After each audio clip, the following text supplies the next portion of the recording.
Shukran. Tumesimama kidete, parokia letu lipendeze, lisiwe tata vitate, lenye mama bembeleze. Jitulizeni kidete, yaliyo hapa tueleze. Twende.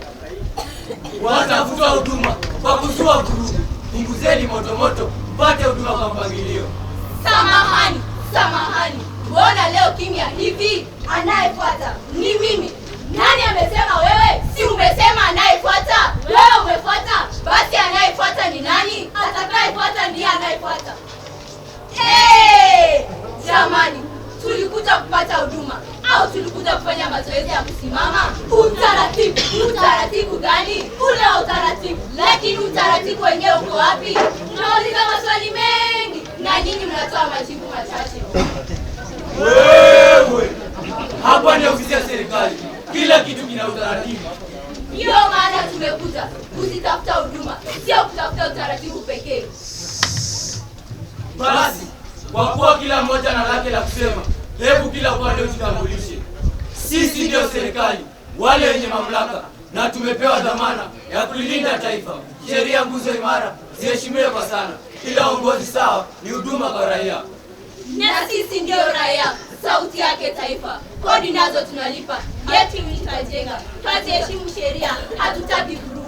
Tunataka haki sawa, liwe tumaini letu. Wafanyikazi, Tupo tena sana mdosi. kazi iko Mdosi. Fanyeni kazi vizuri basi. Kazi tunafanya kweli, mchana hata usiku. Kunyesha na jua liwe, hatubadilishi msimamo. Amri ikitolewa tu, hatuulizi sababu. Tuenda kama mashine, rani bosi aseme. Hebu ngojeni wafanya kazi. Kazi si makelele tu. Kama sheria ni haki, mbona haki hatuoni? Kama nyinyi watumishi, mbona mnatisha sisi? Sisi sio watungaji, bali watekelezaji. Bosi akisema kaa, tunasema kaa haraka. Akisema simameni, tunasimama kidete. Na akisema tegeni, tunateka hata kwa machozi. Aha! Kumbe umekodeshwa ili hatukulijua. Akili mmeweka wapi? Sioni mkitumia. Kama amri ni dhuluma, tutatekeleza vipi? Je, dhamiri imelala au imechukua likizo? Dhamiri ipo, lakini mshahara kuchelewa, dhamiri huanza kuhoa. Kimya hapo. Mwakilisha ya mamlaka, nchi yaendeshwa kwa makelele. Sheria lazima ziheshimiwe. Hatumishi mamlaka, tunazitetea haki. Kiongozi mwadilishi, si mtesi wa raia. Silence. Sisi kama si watu, si ni wajenga. Tuache your turn. Ngoja, nchi ishajengwa hata kabla hujazaliwa. Bosi, sema neno moja tutapiga viboko hadi wafunguke bongo. Ngojeni kidogo, tuwaze. Tunalipa kodi zetu, tunafanya kazi zetu, huduma hazifiki kwetu. Je, taifa litasongaje mbele? Bila serikali, nchi usimama. Bila raia, serikali ni ya nani? Bila sisi, kwa mtajenga nani?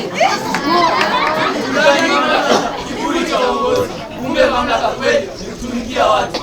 Na sisi tumejifunza mambo yaliyo na manufaa, kwamba haki na wajibu zinatembea pamoja, na raia mwadilifu hujenga taifa bora.